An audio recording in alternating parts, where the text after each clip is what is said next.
And India may be the next big growth bet as China's economy lags. Packaged goods giants like PepsIco and others looking to fill the growth vacuum left by an uneven recovery in China.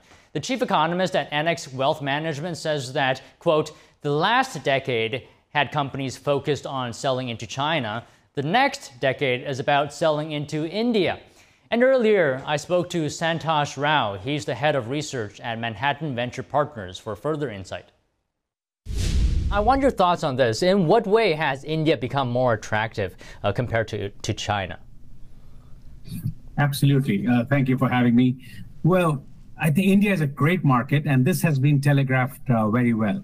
You know, you have this political winds blowing between US and China with many other countries, the European Union. So there's a lot of friction going on in terms of flow of goods. I think India, Vietnam, and all the other countries are great places to get out of China and into these places. And these are very consumer-oriented. India is a growing middle class. It's tipped to be the fifth largest economy in a few years. So it's really growing fast and tipped to be, in fact, it's already the fifth, but it's going to be the third largest economy pretty soon, the way it's growing. It's a rising middle class, and everybody wants branded goods. There is an affinity to branded goods. So all these things are playing right into the demand in India, a strong demand in India.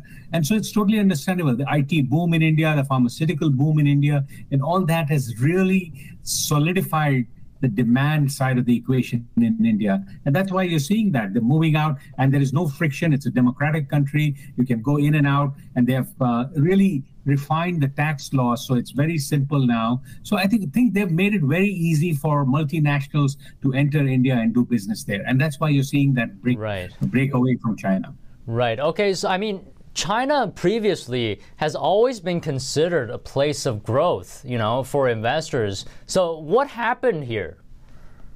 Well, China had a lot of issues. First of all, the COVID shutdown slowed everything down. And then the demand side, the consumer demand has slowed down as well. So the economy is sputtering, so to speak, on a relative basis. And India is growing at an 8% clip, which is the largest, the fastest clip in the whole world. The GDP of India is expected to be 8%, growing at 8%. So that's not a break. It doesn't need rocket science to realize that that's where you want to be. And that's what's happening. China is slowing down, plus it has all these political cross currents, plus it has all these regulatory roadblocks. And India is free, it's growing, rising middle class, a young crowd that loves Western goods, Western packaged items, and they've made it very seamless. The transportation, the infrastructure is improving. So all those things are playing right into this, and the Indian government is focused on that.